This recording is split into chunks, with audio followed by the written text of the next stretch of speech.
જય શ્રી કૃષ્ણ. કેમ છો બધા? આજે હું તમારા માટે લઈને આવી છું દાણા મુઠિયાનું શાક. તેના માટે મેં તુવેરના દાણા લીધા છે 250 ગ્રામ જેટલા. તમે સુરતી પાપડી પણ લઈ શકો છો. એક પ્રેશર કુકરમાં તેલ મૂકી તેમાં દાણા નાખી હળદર અને મીઠું નાખવાનું છે અને થોડી વાર માટે એને સાતળી લેવાનું. પછી પાણી નાખીને 3 થી 4 વિસલ થાય ત્યાં સુધી તેને કૂક કરી લેવાના છે. જ્યાં સુધી તુવેર બફાય છે ત્યાં સુધી આપણે મુઠિયા બનાવી લેવાનું છે.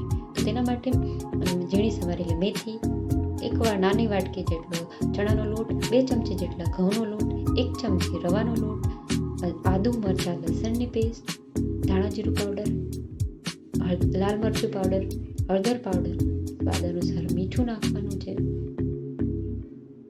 ગરમ મસાલો, અડધો લીંબુનો રસ નાખવાનો છે, થોડી કમથી ખાંડ અને લીલા ધાણા અને બધું અને મોણ થોડું નાખવાનું છે અને બધું પ્રોપર આપણે મિક્સ કરવાનું છે. એકદમ ટાઈટ દબાવીને મિક્સ કરવાનું છે જેનાથી મેથીનું પાણી બધું નીકળી જાય અને આપણો ડો રેડી થાય. અને થોડું લાગે તો 1-2 ચમચી જેટલું પાણીનો ઉપયોગ કરવો અને પછી એની આપણે મુઠિયા બનાવી લેવાના છે. તમને જેટલી સાઇઝના જોતા હોય એટલા તમે કરી લો.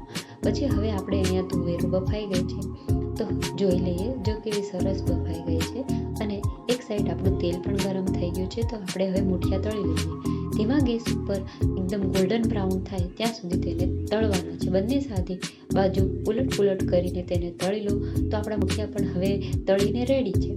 તો હવે આપણે વઘાર કરવાનો છે. તેના માટે આપણે એક પેન લઈ તેમાં તેલ મૂકવાનું છે. એમાં હિંગ, સૂકા લાલ મરચાં, એક તેજપત્તું નાખવા અને જીરું. પછી આપણે એમાં એડ કરવાની છે 2 ટમેટાની પ્યોરી. પછી આપણે અંદર બધા મસાલા એડ કરવાના છે. તેના માટે મેં આદુ મરચાં લસણની પેસ્ટ, ધાણા જીરું પાવડર, હળદર પાવડર, લાલ મરચું પાવડર અને થોડું મીઠું ઉમેરવાનું છે. આપણે જ્યારે દાણા બાફ્યા એમાં પણ મીઠું ઉમેર્યું છે તો પછી ધ્યાનથી ઉપયોગ કરો અને તેલ છૂટું પડે ત્યાં સુધી આપણે એને કૂક થવા દેવાનું છે. મસાલો એકદમ સારો કૂક થશે તો શાકનો ટેસ્ટ બહુ સરસ આવે. તો ધ્યાન રાખવું કે મસાલા બરાબર બધા ચડી જાય. હવે આપણે અહીંયા તેલ પણ છૂટું થઈ ગયું છે તો પછી હવે આપણે એમાં જે બાફેલી તુવેર હતી એ પાણી સાથે જ ઉમેરી દેવાની છે અને પછી એવું લાગે તો થોડું પાણી એડ કરવાનું છે. પણ પાણી હંમેશા તમે ગ્રેવીવાળું બનાવો ત્યારે ગરમ પાણી જ એડ કરવું.